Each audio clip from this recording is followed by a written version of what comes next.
Gazing and gazing at his son's face, Jagannath Mishra again and again felt indescribable happiness. By thus drinking the nectar sight of his son's handsome form, Jagannath Mishra attained liberation from the material world. The happiness of liberation is happiness in name only. In his heart, Jagannath Mishra decided that the happiness of liberation is very insignificant. Again and again I offer my respectful obeisances to the feet of Jagannath Mishra, who had the master of countless universes as his son. Again and again, gazing at his son, Jagannath Mishra always floated in an ocean of bliss. Handsome Lord Chaitanya defeated even Kamadev. Peerless handsomeness rested in his every limb. Gazing at him, Jagannath Mishra thought in his heart, "Perhaps some witch or demon will attack my son." Fearful, Jagannath Mishra prayed that Lord Krishna would protect his son. Overhearing this, Lord Chaitanya smiled. Jagannath Mishra said, "O Lord Krishna, you are the protector of everyone. Please place your auspicious glance on my son. Calamities will never enter the home of a person who remembers your lotus feet. Homes where you are not remembered are filled with sins. Witches, ghosts, and demons stay in those places." This is described in the following words of Srimad Bhagavatam. My dear king, wherever people in any position perform their occupational duties of devotional service by chanting and hearing Shravanam Kirtanam Vishnu, there cannot be any danger from bad elements. Therefore, there was no need for anxiety about Gokula when the Supreme Personality of Godhead was personally present. O Lord, I am your servant. Please protect whatever is mine, for whatever is mine is really yours. Therefore I pray that calamities or obstacles will never come near my son. Raising his two hands again and again, Jagannath Mishra prayed in this way with a single heart. One night, Jagannath Mishra saw a dream that brought great happiness and great suffering to his heart. After seeing this dream, he fell down like a stick and prayed, "O Lord Krishna, please make Nimai continue to stay in my house. O Lord Krishna, this is my only request. May Nimai be householder and stay at home." Surprised, Sachi asked, "Why do you make this request all of a sudden?" Jagannath Mishra replied, "Last night I had a dream. In the dream, Nimai shaved his shika. I cannot describe how wonderful he looked as a sannyasi. Laughing, dancing, weeping, he called out Krishna again and again. Advaitacharya and the other devotees surrounded Nimai, performed a great kirtan. Nimai sat on Anantasesh. He lifted his feet and placed them on everyone's head. Brahma with his 4 mouths, Shiva with his 5 mouths, Anantasesh with his thousands of miles, all sang, "Glory to Sachi's son." From the 4 directions, everyone blissfully recited many prayers. Seeing this, I became frightened and could not speak. The next moment, I saw Nimai, followed by millions of others, dancing in town after town. Thousands and millions of people followed Nimai. They all sang the names of Lord Hari. That sound touched the borders of the universe. From the 4 directions, I heard many prayers glorifying Nimai. Then Nimai took the devotees to Jagannath Puri. Seeing that dream makes me anxious. Our son will renounce everything and leave us. Sachi said, "My lord, what you saw was only a dream. Don't worry. Nimai won't leave home. Nimai knows nothing but his books. To him, learning is everything." These 2 noble souls spoke of this in many ways. In this way, their love for their son increased. A few days passed in this way. Then, in his eternal spiritual form, Jagannath Mishra disappeared from this world. As Lord Ramachandra wept at King Dasarath's departure from the world, so Lord Chaitanya bitterly wept Jagannath Mishra's departure. Lord Chaitanya's irresistible attractiveness saved Mother Sachi's life. These descriptions sadden me, therefore I have spoke briefly. Concealing his own grief, Lord Chaitanya stayed near his mother. Seeing he was now fatherless, Mother Sachi took care of her son She had no other work. If she could not see Lord Chaitanya for half an hour, Mother Sachi fell unconscious and became blind in both eyes. Again and again the Lord showed his love for his mother. He consoled her with sweet words. He said to her, "Oh, Mother, please listen. Don't let any worries come into your heart. If I am here, then everything will be yours.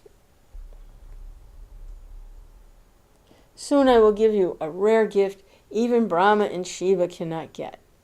Gazing at Lord Chaitanya's face, Sachi forgot her own body. How could grief stay with her? Supreme Personality of Godhead, the memory of whom fills all desires, had become her son. How could grief stay with Mother Sachi? Her nature was filled with bliss. In this way, the blissful king of Vaikuntha became a Brahmin's son in the town of Navadvip. The poverty in his house was only an external show. It was manifested by his will. It was a pastime of the supremely opulent Personality of Godhead. Is this possible to get, or is it not? That he did not consider. When he desired something, and he could not get it, there was no protection from his anger. At once he would smash and throw everything in the house. He did not think the loss was his own. Pushed by love for him, Sachi always gave her son whatever he wished.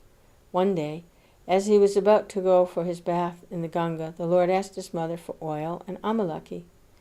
"Give me a splendid garland and fragrant sandal paste. After I bathe in her waters, I will worship the Ganga." Mother Sachi said, "Son, please give me your attention. Please listen, wait for a moment, and then I will bring the garland." When he heard the words "will bring," Sachi's son flew into a rage. "You will go and bring the garland," he said angrily. He entered the house. Overcome with anger, he broke all the pots of Ganga water. A heavy stick in his hand, he broke the pots of oil, ghee, and salt. Supreme Personality of Godhead, who does whatever he likes, broke every object, large or small, that could be called by the name container.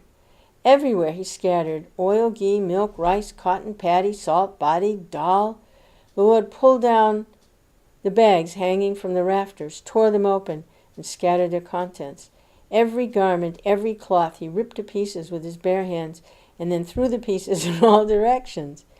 When he had broken everything and nothing remained, he turned his anger on the house itself. Taking a heavy stick in both hands, he brought down the thatched roof. No one could stop him. Then he broke the door. Seeing a tree outside, he beat it with the stick in his hands. Overcome with anger, he would not forgive. At the end, he beat the ground with his stick. Terrified, Sachi hid in a corner. Lord Chaitanya is the author of the eternal religion. He would never raise his hand against his mother. Although he was very angry, he did not attack his mother. Having broken everything, he rolled on the ground in the courtyard, his heart still filled with anger. Even when it was covered with dust, his golden body was indescribably splendid and handsome.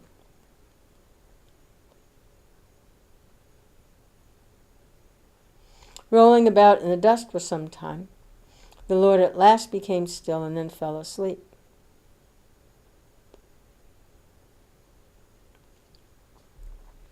Glancing at his yoga nidra potency, the king of Vaikuntha fell asleep on the surface of the earth. The form of Anantasesh is his bed. At every moment, Goddess Lakshmi serves his lotus feet. Supreme Personality of Godhead, whom the four Vedas seek, now slept in Sachi's courtyard. Countless universes come from the pores of his body. His servants create, protect, and destroy the material worlds. Brahma, Shiva, and the demigods stay wrapped in meditation on his virtues.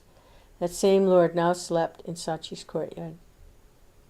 Tasting the nectar of understanding his true identity, Lord Chaitanya fell asleep. Gazing at him, the demigods wept and smiled. After a few moments, Sachi Devi brought the garland for worshipping the Ganga, placed it before the Lord. Placing her hands on his body, she slowly wiped the dust away. She tried to pick him up. She said, wake up, son. Look, take your garland, go and worship the Ganga as you wished." Son, it is good you broke and scattered everything. Now all dangers will flee far away. Hearing his mother's words, and now embarrassed at heart, Lord Chaitanya went to his bath. Then Sachi cleaned the house and prepared to cook. Although the Lord had destroyed everything, Sachi was not unhappy at heart. In the village of Gokula, Yasoda tolerated all of Krishna's mischief. In the same way, Sachi, the mother of the universe, always tolerated Lord Chaitanya's mischief. I could describe many other mischievous pastimes of the Supreme Lord. With body, mind, and words, Mother Sachi tolerated everything as if she were Mother Earth herself. After bathing in the Ganga, the playful Supreme Personality of Godhead returned home. After worshipping Lord Vishnu and watering Tulsi, the Lord sat down to eat. After enjoying his meal, the Lord was happy at heart. He washed his mouth and then chewed betel nuts. After some time, Mother Sachi said, Son, why did you destroy everything? The door and all the other things are all your property. You destroyed your own property. What of it was my property? You say you want to study now, but there's no food left in the house tomorrow. What will you eat? Hearing his mother's words, the Lord smiled and said, Lord Krishna is the protector. He will protect us. After speaking these words, he who is the master of Goddess Saraswati took his books and went to study. For some time he happily tasted the nectar of study. At sunset he went to the bank of the Ganga. For some time the Lord stayed at the bank of the Ganga, then he returned home. He called his mother to a private room. In her hand he placed 2 tolas of glistening gold. He said, See, Mother, Lord Krishna has given us money. Now you can replace all that was broken. After speaking these words, the Lord went to bed. Her heart was filled with wonder. Mother Sachi thought, Where does he get gold again and again? A calamity will take its birth because of this. Again and again, whenever there is a shortage of food, he brings some gold. Does he borrow the gold? Does he have some mystic power? How? From whom does he get gold? Mother Sachi was very righteous. She was not dishonest. Again and again she was afraid to exchange the gold. First show the gold in 5 or 10 places, she instructed the people, then exchange it. Concealing his true identity, Lord Chaitanya, the master of all mystic powers, lived in Navadvip in this way, never without a book in his hand and always studying with the other students. He looked like Kamadev himself. Vaishnav Tilak graced his forehead. The curly hair on his head enchanted everyone's heart. On his shoulder was a sacred thread. He was Brahminical power and glory personified. His cheerful face was graced with a smile. His teeth were white and splendid. How wonderful were his 2 lotus eyes. How wonderful were his garments, turned 3 times. Whoever saw him gazed at him with unblinking eyes. No one walked by him without exclaiming, Wonderful, wonderful. Hearing the Lord's wonderful explanations, his teachers became very pleased. The teacher considered the Lord the first of all students. The teacher said, Son, give your mind to study. You will become a Bhattacharya. You will lecture very eloquently. The Lord replied, If you bless someone, what will keep him from attaining the title Bhattacharya? None of the students could answer Lord Chaitanya's question. He would begin by interpreting a sutra in a certain way, but at the end he would refute his own explanation. If someone could not explain a certain point, the Lord would explain it perfectly. Whether bathing, eating, or walking about, the Lord did not do anything that was against the scriptures. In this way the Lord tasted the nectar of study, but he did not reveal his true identity, for the people of the world were very poor in spiritual riches.